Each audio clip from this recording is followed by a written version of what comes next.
Welcome, Jade. We have with us Jade Phillips appearing on Black Economics TV. Thank you for gracing us with your presence.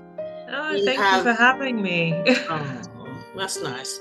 So you have, it's almost like a hair tech business. Would you agree? Yeah, we are. So I've built Main Hookup, it's a beauty tech company. We essentially help people with afro and curly hair find hairstylists that they can trust in their local area. And it's called the Main Hookup. Yep, Main Hookup. Okay, so how long has it been going? Well, I came up with the idea about 5 or 6 years ago. I stopped relaxing my hair and wanted to find a hairstylist who could help me teach me how to manage my hair, for one, as well as do my hair really well. And so I started looking for people online. First time in my life that Google was utterly useless to me. So I couldn't find anybody. And so I was forced to find somebody through word of mouth, who I did eventually. She's a really good stylist. But there were still a few things that I was like, who could I have found had I been able to see everybody, or as many people as I could in my area. So had conversations with like friends and family in other parts of the UK, family and friends in America and parts of Africa, realized it's a bit of a universal issue that women are experiencing, particularly everywhere, and then decided to go and build the solution to the problem. So I started with a very simple site that I built between me and one other person. Fast forward to today, and we have like a community of stylists in London, and we're also looking at launching in New York in about 4 or so weeks. Oh, wow, that's amazing. So what kind of services can you book on the Main Hookup? Well, it really varies depending on the stylist. So there's different types of hairstylists you can go to, whether you're looking for a braider, natural hairstylist, somebody that specializes in like weaves and wigs. We also have a couple of people that specialize in trichology. For those that don't know what that is somebody that is like trained in hair loss and helping people who are suffering with hair loss for a variety of different reasons. It really depends on what people are looking for. Essentially, you put in your postcode, the type of style that you're looking for. Let's say you put in, I don't know, SW16, and you select braids, and then it'll give you a list of the people that we have on our site in that area that can help you with that. Okay, are you able to load up the website and share your screen and tell our audience? Yeah. Okay, great. So as I said, if you're a customer coming in, let's say you want to find a stylist in London, let's say you're looking for somebody that does braids, you then select the location, choose your style, and then you're presented with search results of people that are in a particular area that do braids. There are also different types of stylists that use our platform. So these might be people who are working from a salon, or they are mobile and therefore they'll travel out to you, or they work from their own at-home studio. So if that's the case, they'll give their full address after the appointment has been booked. But it's really a case of you click on the person in the search results, you take a look at their profile, see what it is that they're offering. So this is somebody's profile, select a date that you want to be booked in for. So I'm just going to choose any date here.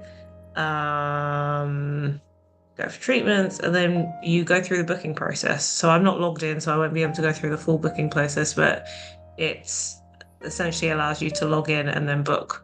So it's kind of as simple as that, really. And the idea is we wanted to take away that really painful experience that women currently go through when they're searching for a stylist, and make it super simple and just easy for them to go through. It's as easy as like 4 steps. You search, filter through, click on someone's profile, go through the booking process, and then you're done. Versus spending all these hours and hours and hours either like looking online, asking family and friends, scrolling through Instagram or TikTok or whatever other social media platform they're on. And so we're bringing all of that information together just to make it an easier experience for customers to find somebody that they can trust. So how many practitioners do you have on the site? We have, I think, around 100 stylists listed. There are thereabouts, and they're kind of scattered in different regions. So a lot of them are in London, but naturally, I think from memory, I think about 50% of Europe's Black population live in London. So Really? I think I need to go back and check those figures, but I think it's London and Paris are definitely the two Yes, biggest. yes, yes. Yeah, Um, definitely. so naturally, the majority of our stylists are in London because that's where the majority of our audience lives. Yeah. But we do have stylists in other regions. So I think we've got a couple of people in like Birmingham, Manchester, a couple of people in like Dublin, Ireland, and then a few stylists in the States. And then we have a wait list of people waiting to use us, or the wait list of stylists waiting to use us in New York for when we launch in a few weeks' time. So the idea is it's not just about the volume of stylists that are on there, but also making sure that they're the kind of people that are really going to look after customers. They're really going to treat them well, give them a service that they deserve. One of the things that we'll start doing with the version that we're building at the moment is we're going to start asking stylist questions like, how many years have you been doing this as a stylist? Like, what qualifications do you have? So if they are, say, a color specialist, that can be on their profile. So if you're used to getting your hair colored 3 times a year and you're looking for somebody that specializes in that, you're like, oh, this person also has these qualifications as well, and they've been to these different hair schools and done all of this to keep upskilling. So again, what we're really trying to tackle is that trust that, like I said, feels a bit broken right now, and create those signals so that customers can feel like, oh, I can actually trust this person with my hair. They're going to look after me. Okay, absolutely. Do you have a section for testimonials on the site? Yeah, so customers can leave reviews. It's optional, so we can't force them to, but they can leave reviews for a stylist after an appointment. They usually get an email. I think it's either a few hours after their appointment has ended or the next day. And it's just like, you went to X person, how was the appointment? And they can leave them from 1 to 5 stars and leave a comment underneath. So for stylists, it's a way of building their online reputation, because the more 5-star reviews you get, the more people are going to book with you. And for then on the receiving end for customers, it's like, oh, okay, this person has also been trusted by other people. And that helps me to feel comfortable with making a booking as well. Okay, brilliant. Wow. So do you find that a lot of people know about this? Because I came across this with you on LinkedIn. Yeah. But I didn't see it anywhere else. Although I did get an email, I think a few years ago about this. Yeah. So some people know about it. How do you do your marketing? Well, my background is in marketing, and I've spent the past 4 or so years working at different startups in the UK. So I've been very fortunate to kind of be exposed to different environments, different experiences that I can then take and apply to the business. So what I have done is I've worked quite closely with kind of like small communities to begin with, mainly because I want to make sure that I'm getting feedback from customers and stylists in a controlled way. Whilst I am still, well, previously I was a one-woman band. I now have other members of the team. But especially as I was building whilst also working at other companies, there was only so much bandwidth I had to really push the business. And it's in the past year that I've been working on it full time. So we've been able to build up more momentum since.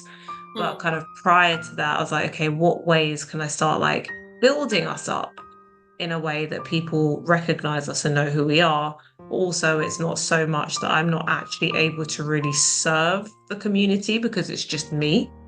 And so I started by going on places like different, say, like Black Business Directories, so that people that would need us would know of us. I started connecting with other founders and other people who are building in the beauty industry in the UK predominantly. I've since spoken to like lots of founders and different investors stateside as well, because that's been super helpful. And then other than that, it's like turning up consistently in terms of trying to help people and create really helpful content. So I think the first burst of that actually happened during lockdown, where I interviewed different people in the hair industry and got them to answer questions that customers have had about their hair that we get all the time. That went really well. That has since transformed into a bigger, longer term project now, where we now have a podcast where every 2 weeks we interview a celebrity textured hairstylist about their experiences of building themselves up in the Oh, industry. But then also, fantastic. yeah, it's been great, really eye-opening, and also they're all such lovely people. Um, but just speaking to them about their experience of working in the industry, and then also again getting them to offer their advice to customers that will have these questions about hair care. So I think content is really key in terms of our growth, and that's something that we're channeling more of our energy into now. And we've also just made a new hire. Somebody's coming on board as our head of education and community. She's an ex-celebrity hairstylist, so she's going to be again taking the lead with answering those big questions that people have about their hair, and answering those questions that stylists have about establishing themselves and building themselves up, and eventually, if they want to, getting to the point that they are working with like celebrities and major brands and the covers of magazines, because that's something that a lot of stylists aspire to, but they don't necessarily know how to get there. Well, I think that's good for people who are looking for stylists from an industry perspective. I mean, I heard just today about a model who was at one of the London Fashion Week shows, and the stylists who had been appointed were all non-black, British. Nothing wrong with that, but none of them been trained in black hair. So they were very reluctant to touch the hair of the black models. So the models had to do their own hair. So that's interesting, because I mean they got their full makeup done by the makeup artist, yeah. but certainly in terms of hair, it just seemed as if there was a drought of black hairstylists. But we know that there are not. We know that there are actually thousands of black hairstylists in this country. So what happened? I think in industries like, and this is again, it's not an industry that I'm in, not in television, film, or fashion, but from what I have heard from other hairstylists and other people in the industry, it's difficult to get into those. First of all, it's difficult for anybody to get into those spaces, but it's almost like the people who are leading have to acknowledge that they need a specialist in the first place and then go looking. And well, I think that's another angle for you. Anytime you see there's a fashion show, speak to the organizer, and maybe you can get some of your stylists on there. You could be the agent. No, definitely in the long run, we do want to tackle spaces like television, film, Hollywood. One of the upsides to speaking to all of these different celebrity hairstylists is understanding what that looks like, because it's very different in the UK to the US. In the US, it's all unionized. So stylists have to get into a union in order to be on television and film sets in the first place. Really? So it's a lot of I think it depends from state to state, but in some places it can be a lot of red tape to climb over to get in the first place. So it's very challenging out there to end up to be in a position to support celebrities to begin with. So again, having these conversations with all these hairstylists is really eye-opening to me as a business owner, because it helps me to understand, okay, when we do get to that stage where we're ready to kind of try and kick open doors when it comes to like film, television, fashion, I have an idea of what that looks like, because I've spoken to people who have been in the industry for years and years and years. Do you have a beauty section as well, or is it mainly hair? All hairstylists, we're deciding to focus on fixing one problem, and then from there we'll be able to hopefully support people in other areas. So whether it be helping them to, say, I don't know, buy products before and after an appointment should they need them, or find the right information to help them manage their hair in between appointments, because as much as we would love to have our hairstylists living in our pocket, they aren't. So people have to know how to look after their hair for the 6 to 10 weeks in between an appointment, so that by the time they go back to their hairdresser, they're not like starting from square one. Yeah. So eventually we want to make sure that we're covering all of those bases, but we want to start with is like solving this core problem, which is demand, finding great hairstylists in your local area that you can trust. And then once we feel like, okay, great, we're really on the crux of solving that problem en masse, then we'll start looking at how do we help fix some of the other problems in the black hair industry. Okay. Well, we'll try and spread the word for you, certainly from the point of view of more hairstylists on your list, and also every Black woman, and actually some men, are very keen to use hairstylists who understand Black hair. Because a lot of men, if they're having their hair in braids or cornrows, they want a stylist who can do that. Yeah, I mean, what we also have is we have a lot of dads coming to us actually looking for stylists for their daughters. So Okay. some of the time it's not always people looking for a stylist for themselves. Sometimes it's Yes. looking for a stylist for their children, or if they have elderly parents and they're trying to find somebody that can look after them, then it can be them, trying to find a stylist for parents too. So it really does vary. But again, in the long term, what we want to do is be able to serve the community en masse. So Mm, it's whatever your situation, whether you're looking for a stylist for yourself, your child, your parents, you mm. can find somebody that you can trust through us. Yeah, and sometimes you have white people or Asian people who actually want a Black style. They might want braids, they might want extension, they might want weaves. Well, yeah, I think there's also when it comes to textured hair, there's people in different situations that you may not think of. Like there are people who have adopted children or fostering children who have curly, coily textured hair. And because that's not their hair type, they're just not sure how to manage it and how to look after it. So they want to find a hairstylist who can also teach them as a parent how to better manage their child's hair. So, you Mm. have people in that scenario as well. And you do have people who have other hair textures who actually find going to a textured hairstylist is better. They've had better experiences. Like I have had a few people from like different backgrounds, other people of color from different backgrounds who've come forward and said, actually, I prefer going to a textured hairstylist because they manage my hair better. So, people can come to us for various reasons. But Jade, in terms of long-term profitability, once someone has booked a hairstylist on your site, would they not book directly with the hairstylist for future appointments, or would they come back and book through your site? The idea is that we end up being the tool or the system that the stylist uses to manage their business really efficiently. So if you think about what all of the things that a hairstylist has to do, minus the 10 hours of working on people's hair, they end up being like the business administrator, the social media manager, the marketing person. The last thing they actually want to be doing is manually booking appointments because they've got other things to spend their time on. So what you'll find stylists already do with some booking tools, for those that do already use booking tools, they just send their customers a link and they're like, find a date that you're free, book me, and then we're good to go. Oh, And so that's great. essentially what we will end up being is stylists will have their profile link, they'll send it to their clients, be like, that's great, find a time that works for you, book me, and then we can go from there. Okay, So great. in that sense, because we will be a system that's integrated in their day to day, they will send out their link to their existing and new clients. So we should always be the system that they use. Okay, fantastic. So you're like the Calendly for hairstylists then? Yeah, yeah.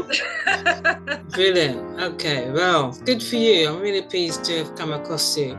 You said you were marketing before. You were working with various startup companies. Yeah, so I spent 10 years in marketing. The last, I want to say 4 years at different startups, most of my career at technology companies. So I've had a colorful experiences in different types of businesses, but all of that has kind of helped me to understand what it is that I need to focus on, especially at this stage when it's early stage, you're building and you're kind of positioning yourselves. Mm-hmm. So it's all played a part in helping getting me to where I am now. Mm-hmm. Okay. All right. Well, I see that you're looking at education. You might expand to beauty later on. You might even expand to products as well. So yeah, I can see that there's legs and wings that could fly. So good for you. Well done. Thank you. I appreciate that. That's it. Well, you know what? I will certainly be putting your links and how people can contact you under the video. I just remembered actually, you had a figure on your LinkedIn. Is it 273 billion is the value of the black hair care industry? 275, and that's me looking specifically at hairdressing. So I'm not looking at products Oh, or wow. extensions or weaves or wigs and none of that. It's like, what is the cost that Black women or women of color, because curly coily hair, typically spend on hair as a collective every year. Um, on average, people have, like, say, let's say 6 appointments a year, 4 to 6 appointments a year. They can spend anywhere from an average of £100 in the UK to about $350 in the States. The cost of braiding in the States is like 3 times what it costs over here. Wow. Um, and then when you take, like I said, the repeat business, the recurrence of the appointments into consideration, the spend is huge.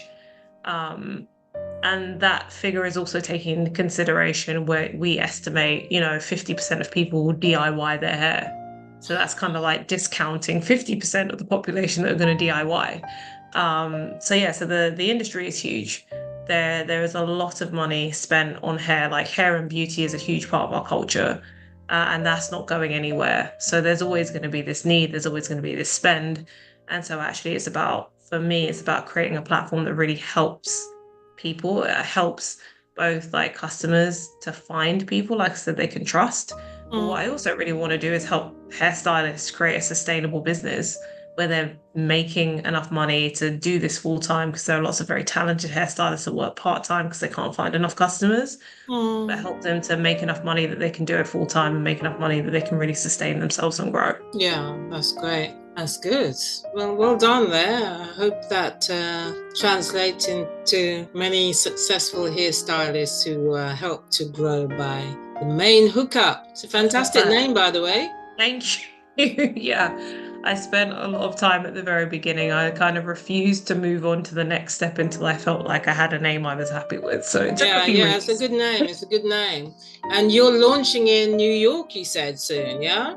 Yep, yep. So that will be in the next 4-ish weeks. Mm. So like I said, we're in the process of rebuilding our platform right now, and then when that launches, we'll be live in New York and London at the same time. Okay. Is it going to be the same website they go to or a different one? Same website, same URL. It's just a case of people search by different locations, so they'll be able to search for different, like, parts of New York, different parts of London. Okay, wow. Okay, well, good for you. Lots of work carrying on behind the scenes there. Plenty. Wow. Okay, I hope it gets big and well done with what you're doing Excellent. so far. Okay? Thank you. No, I really appreciate that. Okay, wish you all the best. Thank you for your time. No, that's fine. And thank you for having me. I really appreciate coming on. And if there's anybody that has any questions, whether it be about tech or beauty or being a founder, because that is a lot of work in itself, then more than happy for people to reach out to me and ask questions. All right, you take care. Thank you, Dawn.